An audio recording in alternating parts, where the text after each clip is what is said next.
अगर तुझे बहुत ही खून देने की जरूरत तो अपना खून दे मां, तब माने कि हाँ माँ को तू पसंद करता, काट अपना और पिला के ले मां। अगर तू खून ही चाहती तो फिर देख तेरे को माँ उपदेश क्या करते हैं। अपने ही तो सुई ना लगनी चाहिए, दूसरे का गला कट जाए। दूसरे जीवों का मांस खाते हैं।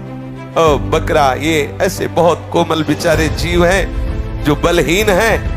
आप मनुष्य शरीर प्राप्त किए, बलात् उनको पकड़ के विविध प्रकार से कष्ट देते हैं और मांस खाते हैं। अरे हृदयहीन राक्षस, तेरी दुर्गति होगी। शास्त्र कहता है उन हृदयहीन राक्षसों से गए बीते यमदूत उन्हें कुंभी पाक नरक में ले जाते हैं। जो ऐसे राक्षसों से गए बीते हैं उन कुंभी पाक नरक में ले जाते हैं। गुरुदेव, आज माताजी पूजा और उनके देवी देवताओं की पूजा बहुत जोरों से हो रही है। हम भी उसी समाज में रहते हैं। कहीं मोहल्ले की कमेटी में है जहां चंदा लेना पड़ता है, वहां पूजा के नाम पर गलत खर्च होता है। महाराज जी, क्या हम भी उसमें भागीदार होंगे? ना देवी शराब पीती है, ना देवी मांस खाती। वो देवी ही क्या, तुम्हारे घर की स्त्री शराब पिए तो क्या सोचोगे तुम? तुम्हारे घर की स्त्री अगर हत्या का कार्य करे तो क्या कहोगे? वो तो जगत माता है, वो ऐसा कैसे कर सकती है? जिन लोगों की भावनाएं दूषित हो उस बात को नहीं समझ सकते। आपकी बहन बेटी अगर शराब पिए, मां पिए शराब, तो आप कैसा सोचोगे? आपकी क्षमता है बर्दाश्त कर पाओ? आप विचार करो। तो जगत माता अम्बा कैसे पी सकती है? अम्बा कैसे अपने बच्चों की हत्या बर्दाश्त कर सकती है? उसके तो हम सब बच्चे, चाहे हम हो चाहे मुर्गा हो या बकरा हो, सब उसके बच्चे हैं। ये केवल बुद्धि का भ्रम, केवल अपनी वासनाओं का जाल बिछा करके हम देवी की आड़ में ऐसा खेल खेलते हैं। ना कोई आसुरी प्रवृत्ति का कृत्य होना चाहिए, ना किसी को पीड़ा होनी चाहिए कि अरे जबरदस्ती ये लोग आकर के तुम मोहल्ले में रहते हो तुम्हें देना ही, ऐसा शर्त नहीं होना चाहिए। और ये बात नहीं, देवी को कभी ये चीजें भोग ना लगाए। माँ है, आप विचार कीजिए, भला ऐसा हो सकता है? हम तो बार बार प्रश्न कर रहे हैं, तुम्हारे घर में जो तुम्हारी पवित्र भावना से युक्त संबंध वाली पत्नी है, बहन है, माँ है, बेटी है, अगर वो शराब पिए तो कैसा लगेगा? और हमारे जगत की आदर्श जगदम्बा शराब पिएगी? कैसी बात करते हो? अरे वो माँ है, वो पिए। माँ कैसे पिएगी? माँ पिएगी तो बेटा भी पिएंगे, तो फिर शास्त्र है, फिर ये सदाचार। आप सच्चे हृदय से बताओ, यदि आपका लड़का 10-12 वर्ष का हो, स्कूल जाना शुरू किए हो और आप ही शराब पीते हो, आपका ही गिलास लेके शराब डाल रहा हो, आपको कैसा लगेगा? आप जाके थप्पड़ मारोगे, आज से छूना मत। अगर सच्चे पिता हो तो आपको उसी समय आग लग जाएगी कि यार मगर मैं ना पीता होता तो मेरा बच्चा ना। आपका मन बर्दाश्त नहीं करेगा कि आपका बेटा आपके सामने, समझ रहे हो? वो भले दुष्टता के कारण दोनों साथ बैठ के पीते हो, बुद्धि भ्रष्ट हो गई, नहीं कोई भी पिता नहीं चाहेगा कि कुमार्गामी प्रवृत्तियों में उसका पुत्र जाए। बोलो कैसे? हमारी तो समझ में बात बिल्कुल नहीं आती। और ना हम कभी इस बात का सपोर्ट करेंगे कि कोई मुर्गा चढ़ाओ, कोई बकरा चढ़ाओ, इससे नहीं। अगर बहुत चढ़ा तो हम ही चढ़ गए, माँ मैं तेरा हूं, हो गया। काटने से चढ़ता है क्या? माँ मैं तेरा हूं। अब लो, माँ खाएगी क्या? बोले वो तो रक्त पीती है। किनका रक्त पीती है? जो संसार को सताते हैं, जो उनके बेटों को सताते हैं, ऐसे नीच बेटों का गला काट के पीती है। रक्त बीज आदि जैसे घोर राक्षस जो समाज में फैले हुए संक्रामक रोग की तरह लोगों को कष्ट देते थे, मां अपने इन सात्विक पुत्रों की रक्षा के लिए उन दुष्टों का विनाश कर दिया। अगर मान लो 10 लड़का है और एक लड़का बिगड़ जाए, 9 लड़कों का कत्ल करना चाहे तो मां क्या करेगी? 9 की रक्षा के लिए 10वें का खून कर देगी। इसलिए वो महिषासुर, शुंभ निशुंभ, रक्त बीज, इनका वो संहार है। वो भी बेटे, लेकिन दुष्ट हमारे सात्विक सरल हृदय वाले बेटों का तू विनाश करेगा, मैं देख नहीं सकती, और उनका विनाश कर दिया। वो ये नहीं चाहती बकरा पकड़ के काट दो, म्याऊं बोले तेरे से, बोले मां प्रसन्न हो गई। अगर तुझे बहुत ही खून देने की जरूरत तो अपना खून दे मां को, तब माने कि हाँ मां को तू पसंद करता, काट अपना हाथ और पिला के ले मां। अगर तू खून ही चाहती तो फिर देख तेरे को मां उपदेश क्या करते हैं। अपने ही तो सुई ना लगनी चाहिए, दूसरे का गला कट जाए। ये सब बेकार की केवल वासना के खेल हैं, भगवत प्रसन्नता का हेतु नहीं है। जो किसी की भी परवाह नहीं करते, अपने शरीर का पोषण करते हैं, दूसरे जीवों का मांस खाते हैं। ओ बकरा, ये ऐसे बहुत कोमल बेचारे जीव हैं जो बलहीन हैं। आप मनुष्य शरीर प्राप्त किए, बलात् उनको पकड़ के विविध प्रकार से कष्ट देते हैं और मांस खाते। तो वहां भयंकर यमराज के दूत उसी का मांस काट काट के उसको खवाते हैं। यमपुरी में उसी का मांस उसको नोचते हैं से मांस और उसको पवाते, ले आप पा। अच्छा, 1-2 दिन की बात है नहीं, ये बहुत लंबा सजा होती है, भोगते रहो। जो अपने पेट पालन के लिए, अपनी जिह्वा के लिए बोले अंडा खाओ, अंडा में कोई पाप नहीं है, सुन लो, खूब गौर से सुन लो, ध्यान से। आखिरकार उस अंडे को रखे रहो तो उसमें जीव निकलेगा कि नहीं निकलेगा? आप देखो, जीव निकलेगा ना। किसी भी अंडे को आप रख दो, वो अपने समय पे फूटेगा, उस पे जीव निकले। जीव है, जो जीव मनुष्य में है वही जीव उन पक्षियों में है, उन पशुओं में है, चींटी में है, उतना ही जीव है।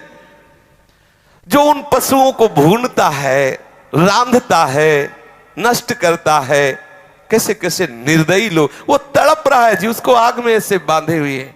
किसके लिए? इस असेंद्री के लिए।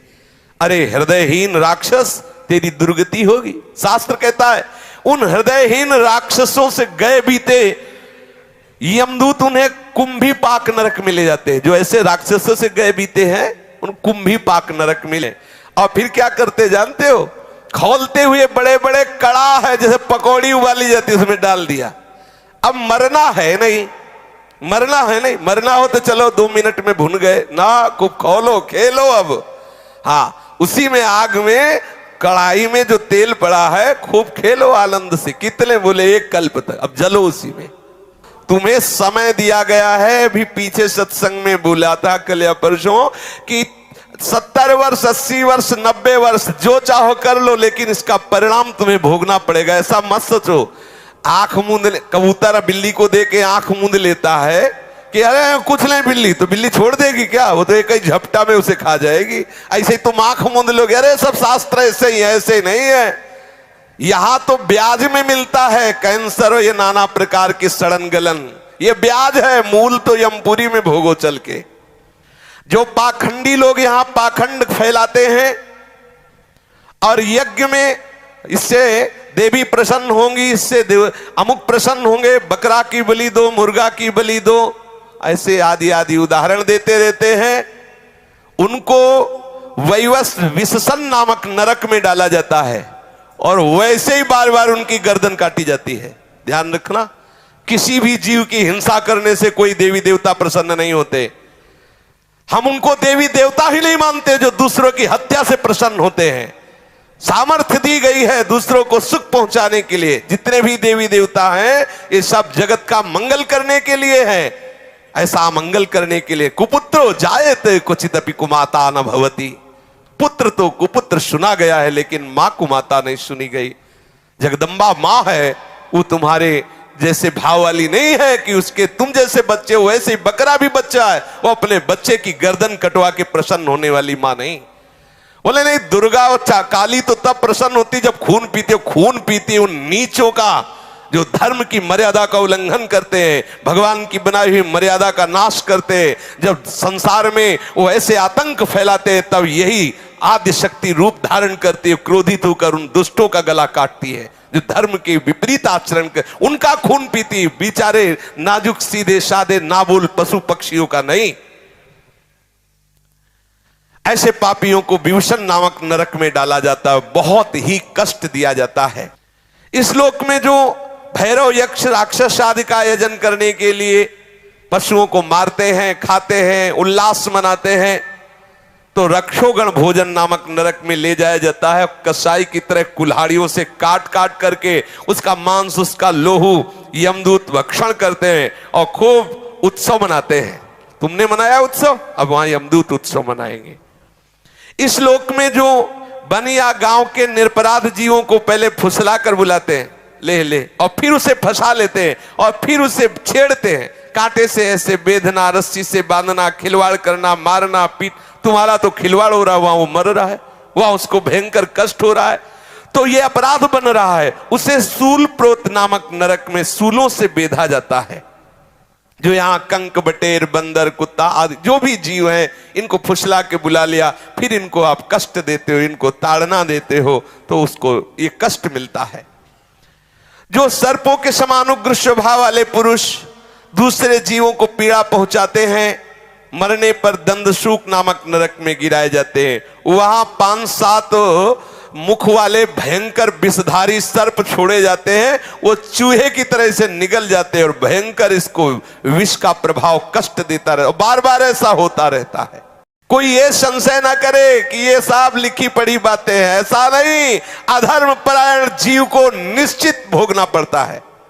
अवश्य में भोक्तव्यम कृतम कर्म शुभाशुभम। बारी बारी से वो नरकों में जाता है और भयंकर कष्ट भोगता है। इसी प्रकार जो धर्मात्मा होता है, पुण्य करता है, वो स्वर्गों में जाता है और विविध प्रकार के स्वर्ग सुख भोगता है।